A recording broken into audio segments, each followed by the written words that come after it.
MLA और चहीते leader of opposition Shri Sunil Sharma ji, और उनके साथ जो हमारे भारतीय जनता पार्टी जम्मू कश्मीर के स्टेट जनरल सेक्रेटरी जो है हमारे अनवर खान साहब है। मैं गुजारिश करना चाहता हूँ leader of opposition Shri Sunil Sharma से वो आज की बात रखें। मैं शुरू रिसेंट जो जम्मू कश्मीर में एक डेवलपमेंट हुई है उससे करता हूँ। 90s के दौर से हमने यहाँ पे आतंकवाद देखा और उस आतंकवाद की भेंट यहाँ पे काफ़ी परिवार चढ़े, काफ़ी फैमिलीज तबाह हुई। लंबे अरसे तक उन परिवारों की सुध किसी ने नहीं ली जिन परिवारों में कोई कमाने वाला था, और वो आतंकवाद की भेंट चढ़ गया। उनके बच्चों की परवरिश, उनके परिवार की देखभाल भगवान भरोसे रही, लेकिन लगभग इस 35-36 साल के टर्मोइल में सैकड़ों जो परिवार निराश हो चुके थे, जिन्होंने आशा छोड़ दी थी, उनको आज उपराज्यपाल महोदय लेफ्टिनेंट गवर्नर साहब ने आशा की किरण जगाई और ऐसे तमाम घरों में, ऐसे तमाम फैमिलीज में एक एक व्यक्ति को नौकरी देके, जॉब देके उनकी कुर्बानी को भी एक्नॉलेज किया, रिकॉग्नाइज किया और एक सहारे के नाते भविष्य का जीवन, फ्यूचर की जो उनकी लाइफ है वो सुखद बनाने के लिए एक सफल प्रयास हुआ।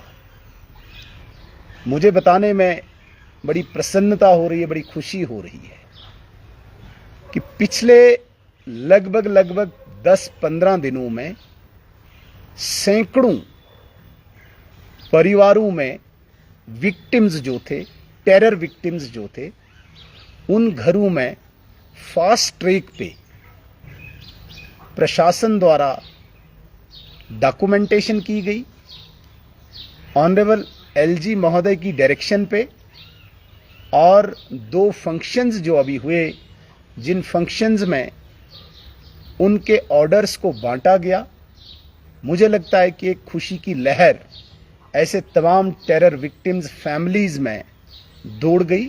इसके लिए मैं आपके तमाम जितने भी लोग यहाँ पे बैठे हुए हैं, आपके माध्यम से प्रशासन और लेफ्टिनेंट गवर्नर साहब को मुबारकबाद देना चाहूँगा, धन्यवाद करना चाहूँगा।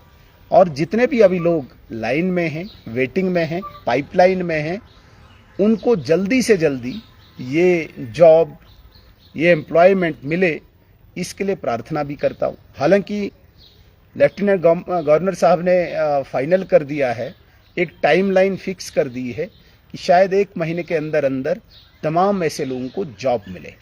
तो ये बहुत बड़ी बात है, इसे हम, मुझे लगता है कि लाइटली न लें। ये बहुत बड़ी बात है जम्मू कश्मीर के लोगों के लिए।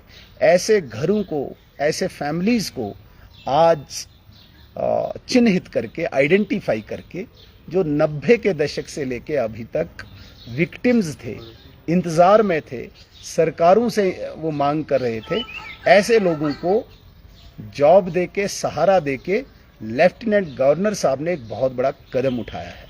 और दूसरी तरफ सरकार जो बनी हुई है, जिस सरकार ने वादे किए थे, जिस सरकार ने दावे किए थे, उमर अब्दुल्ला साहब की गवर्नमेंट वो केवल और केवल ड्रामे कर रही है।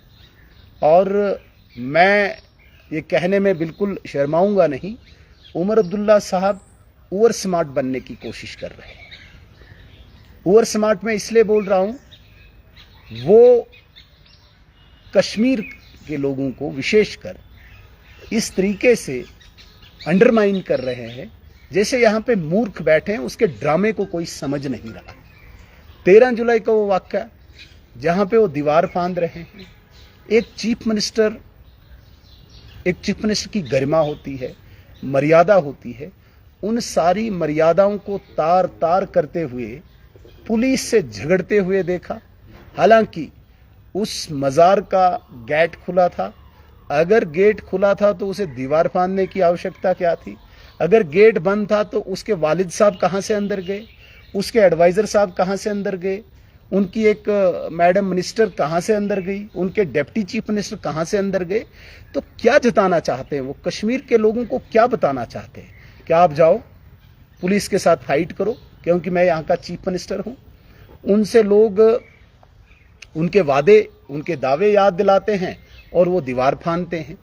उनके प्रॉमिसेस उनको याद दिलाते हैं और वो पुलिस से झगड़ते हुए दिखते हैं।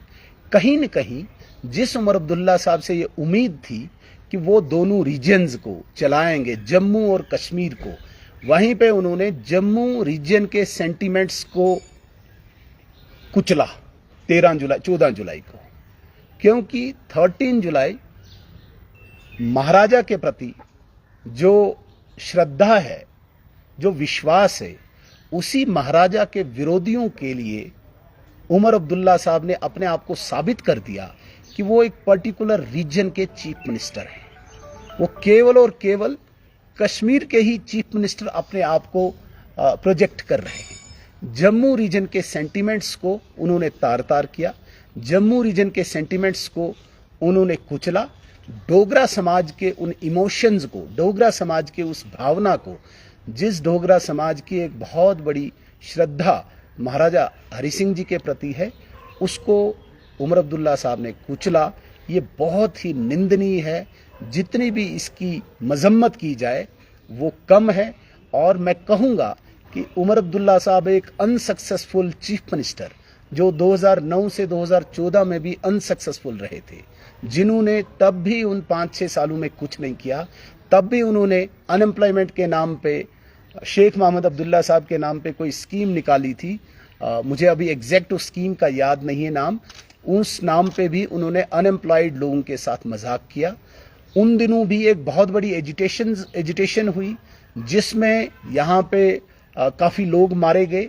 मैं ये कहूँगा कि 2009 से 2014 का अनसक्सेसफुल टेन्योर उमर अब्दुल्ला साहब का दोबारा से वही unsuccessful chief minister Jammu Kashmir divisive politics खेल के जम्मू और कश्मीर को 2 रीजन्स में बांट के दोनों के सेंटिमेंट्स को न एड्रेस करते हुए उनको और ज़्यादा गहराई में लेने की कोशिश कर रहे हैं ताकि दोनों रीजन्स लड़ें और उनकी पॉलिटिक्स चलती जाए।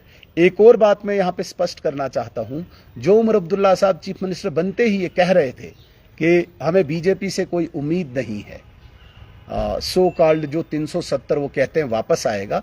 उन्होंने स्पष्ट कहा था कि भाई इंडिया अलायंस आएगा तो हमें उम्मीद है कि 370 वापस वो लाएंगे। लेकिन जब मल्लिकार्जुन खड़गे और राहुल गांधी साहब का एक joint letter honourable prime minister को जाता है जिसमें उन्होंने इस बात को एक्नॉलेज किया कि जो भारतीय जनता पार्टी ने 370 को निरस्त किया है उसको एक्सेप्ट किया कांग्रेस ने भी। मैं कहता हूं कि देर आए दुरुस्त आए, उन्होंने भी कहीं पे भी उमर अब्दुल्ला साहब के उस सो कॉल्ड स्पेशल स्टेटस का न जिक्र करते हुए उमर अब्दुल्ला साहब और बाकी पार्टियों का पर्दाफाश किया है, झूठ का पर्दाफाश किया है। जो झूठ उन्होंने कश्मीर के साथ किया था, मैं तो कहूँगा एक टरबाज, जिन्होंने हमेशा झूठ कहा है, टर कहें यहाँ पे कश्मीर के साथ, कहाँ है इंडिया अलायंस का? इंडिया अलायंस ने आज स्पष्ट कर दिया कि वो स्टेटहुड मांगते हैं। स्टेटहुड भारतीय जनता पार्टी का एजेंडा है। अगर उस पर कांग्रेस भी उसी लाइन पे है तो मोस्ट वेलकम, हम स्वागत करते हैं। लेकिन chief minister Jammu and Kashmir का झूठ पर्दाफाश हो गया। वो झूठ यहाँ पे बोलते थे। कांग्रेस ने उस वक्त भी अपने आप को दूरी कर दी थी जब इन्होंने एक गोलमोल रेजोल्यूशन लाने की कोशिश की थी जम्मू कश्मीर असेंबली में। तो कहीं न कहीं इस सारी प्रकरण को देखते हुए मैं सीरीज वाइज कहूँगा, जिन टेरर विक्टिम फैमिलीज को आज तक इन सरकारों ने नहीं पूछा, आज नरेंद्र मोदी जी के निर्देश के बाद जम्मू कश्मीर प्रशासन और उपराज्यपाल ने आज उनके घरों में एक सहारा दिया, जो प्रशंसनीय है। जितनी इस पे तारीफ की जाए वो कम है उपराज्यपाल की, लेफ्टिनेंट गवर्नर की, और इस पे जितनी निंदा की जाए यहाँ पे गवर्नमेंट की वो कम है। दूसरे स्टेप में जो डिवाइसिव पॉलिटिक्स रीजनलिज्म की बात की है उमर अब्दुल्ला साहब ने। 14 जुलाई को एक ड्रामा करके गेट खुला होने के बावजूद कश्मीर के गरीब यूथ को भड़काने की कोशिश की है, एक प्रोवोक करने की कोशिश की है, क्योंकि इनको तो माफ है, इन फैमिलीज को, अब्दुल्ला एंड मुफ्ती फैमिलीज को माफ है, वो कुछ भी कर सकते हैं, सड़क पे वो धक्के मार सकते हैं, पुलिस के साथ गुत्थमगुत्थी कर सकते हैं, लेकिन वही प्रोवोक हो के अगर एक आम गरीब का बच्चा सड़क पे आता है तो उसे खून से वो खेलना पड़ता है, क्योंकि ये प्रोवोक करके एक जिसे कहते हैं सेपरेटिज्म की पॉलिटिक्स में कश्मीर को धकेलना चाहते हैं।